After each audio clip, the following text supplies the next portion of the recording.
Okay, welcome pong muli dito sa ating munting YouTube channel at ito ang inyong Pinoy Firearms Instructor na Gunsmith din naman. Bago ako bumati at magpasalamat, ay gusto ko lang munang basahin ang ating content ngayon mula sa katanungan ni Gomer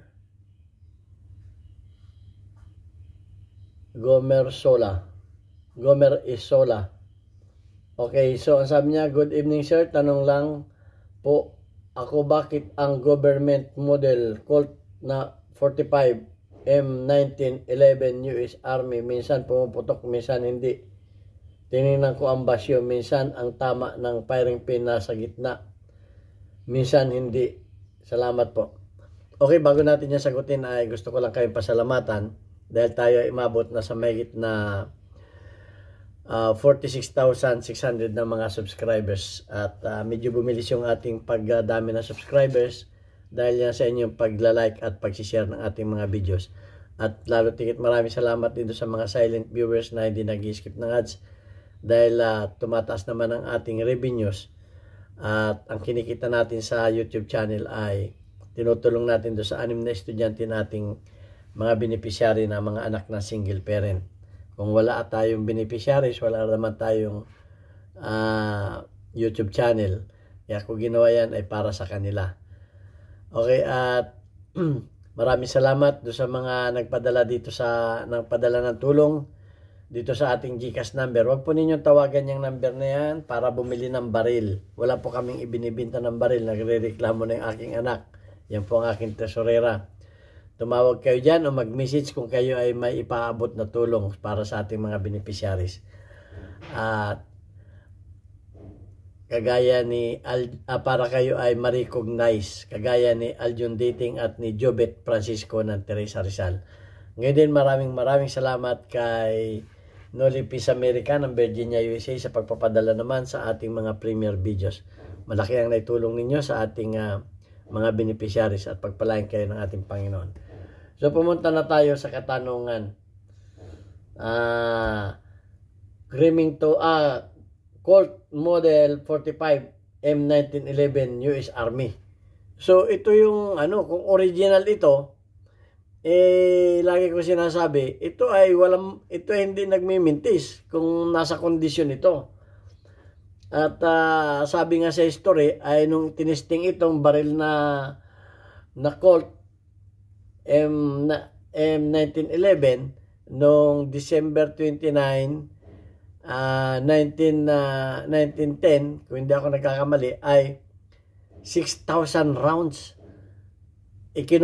Kinumpara nila yung Savage na pareho nilang tinesting, ay yung Savage sa 6,000 rounds ay nagkameron ng 37 na malfunction. Itong M1911 ng US Army ay ni isa ay walang malfunction. So napakaganda ng pagtitesting dito. So bakit itong baril na sinasabi mo na Colt M1911 ay nagmamalfunction? Kaya nga ito inadapt ng US Army. Dahil nga nung tinesting ito ay hindi nagmalfunction. Naman tayo 2 araw nilang tinitesting niya. Pag mainit na binabasa nila para lumamig, para makontinue lang yung kanilang pagtitesting. So, hindi ko alam kung original yan. Pero kung yan ay original, ang tingin ko dyan sa baril mo na yan ay sobrang luma na. Kalug na yan. Dahil dun sa sinasabi mo na minsan nasa gitna yung tama ng firing pin sa basyo, minsan nasa tabi. Ay sobrang kalug na yan. Ang ibig sabihin niyan, yung slide niyan ay kumakalog. Yan ang tingin ko diyan, kumakalog. So, kaya pag kumalog ang slide niyan, wala tayong 1911 ngayon, pag kumalog ang slide niyan, sasama diyan yung barrel. So, pagka kumalog yung barrel, pagka yung barrel ay pag yung siyempre kakalog yan. So, yung firing pin, minsan tatabi yan kasi kumakalog nga. Okay? Minsan din naman, kalog na rin yung barrel bossing yan. So, maraming kalog na yung barrel mo na yan. Dahil siguro sa katagalan naman, tangin mo, hindi man niya na-maintain ng maayos.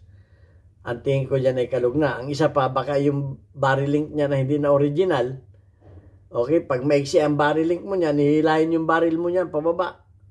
So, ang mangyayari niyan, hindi minsan tatama sa sentro yung iyong firing pin sa primer. So, yun ang tingin ko dyan.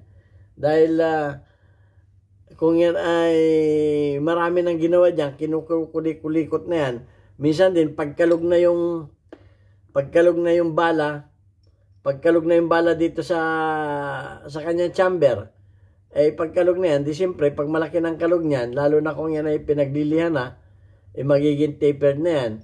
So, minsan, hindi tatama yung firing pin sa gitna. Pero hindi naman necessarily na hindi man tumama sa gitna yan, ay yan ay hindi puputok. Basta yan ay tumatama sa primer, kamukha nito, hindi naman niya sintro. Kung nakikita ninyo na, hindi man niya sintro, pero pumutok yan. Hindi yan nakasintro-sintro. Wag lamang yun talagang gilid na gilid. Hindi yan puputok. Ang primer, kahit yan ay hindi nakasintrong mabuti, yan ay puputok.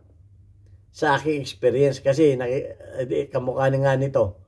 Ayan hindi man niya sintro-sintro, nasa gilid yan, pero pumuputok pa yan. So, ang ibig sabihin yan, pag may reklamo sa akin ang mga instructor ko na hindi pumuputok, ang una kong sabi sa kanila, dalhin mo sa akin yung bala na hindi pumutok, kamukha nito. Ito, bago yan, bago. Hindi pumutok. Diyan ko makikita ngayon, yung tama ng firing pin sa primer, kung malalim ba. Kasi, pagka ganito ay mayroong bala na hard primer, titingnan mo rin kung yung mga bala mo ba isang klase lang.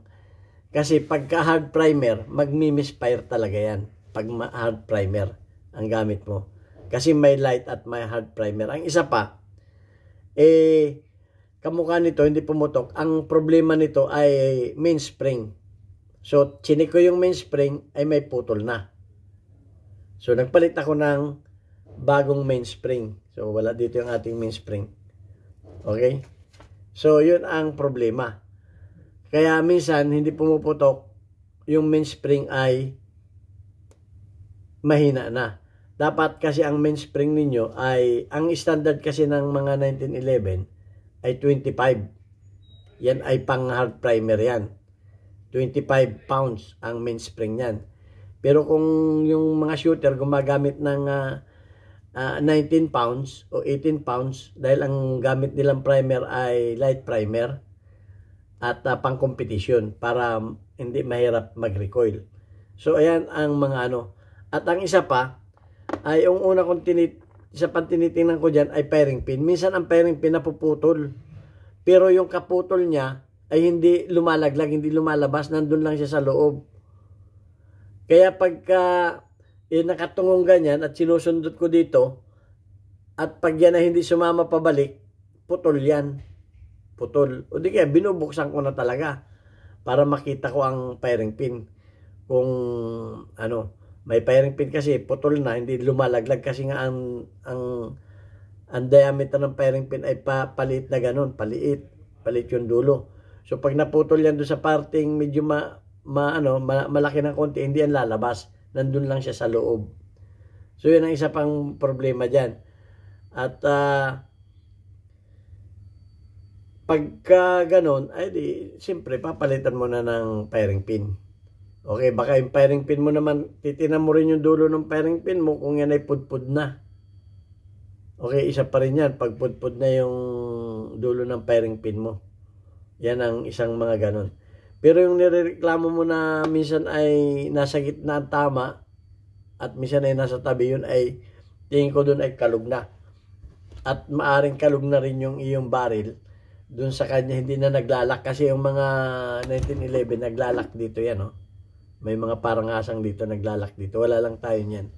So baka yun ang isa pang dahilan yan. Kalug na yung iyong So kinakailangan niya ay may video tayo kung paano ipiting yung mga kung paano i-fitting yung mga slide na kalog. May video tayo niyan, panoorin mo. At kung sakaling kaya mong i-DIY, subukan mo. Wala namang masama. Basta sundin mo lang yung aking turo para hindi masira yung baril. So yan, kung kaya mong i-DIY o di kaya, dalhin mo sa mga gunsmith na na marunong mag-fitting. So yun ang nakikita ko dyan na problema. So checkin mo yung baril dahil ang 1911 hindi yan nagmamalfunction kung yan ay nasa tama ang pagkakatuning yan. So yun, hindi ko na ulitin yung mga sinabi ko. At marami na rin naman tayong ginawang videos niyan. Hindi nga lang ninyo napapanood. So inuulit lang natin mga video natin. So at kung may nalalaman pa kayong iba na paraan para masolve yung problema niya, ay mag-message kayo. At natutuwa naman ako doon sa mga message ninyo na yung mga experience ninyo ay naibabahagi ninyo. Dahil siyempre iba naman yung experience ko, iba rin naman yung experience ninyo kung ano yung naging karanasan ninyo tungkol dyan sa kaso ng ganyan. E di may bahagi din ninyo. At hindi ko rin naman sinasabi na alam ko na rin lahat. Minsan nakakalimutan ko rin at minsan naman ay talagang hindi ko rin alam. Yung alam ninyo, yun ang lamang ninyo sa akin. May alam kayo na hindi ko alam at yung alam ko naman ay naibibigay ko sa inyo. So yan, at yan lang muna ang masasabi ko dyan sa problema na yan. At babasahin ko lang yung ating community spotlight. Okay, community spotlight. Weekly highlights of your most engaged audience members including your top commenters. Pinoy Firearms Custodian 80 ang engagement. Shout out sa iyo. Shout out din sa iyo May Maki Airguns.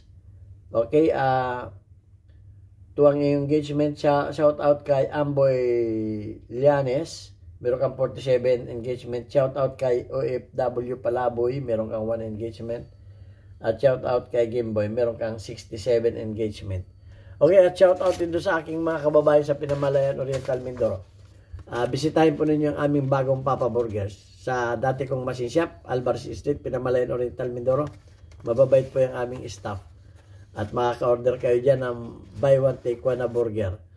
At halagang 40 pesos. Mapapa burger kayo sa sarap. At marami pang mga pagkain dyan na pwede ninyong orderin. Okay, maraming salamat po sa inyo. God bless us all.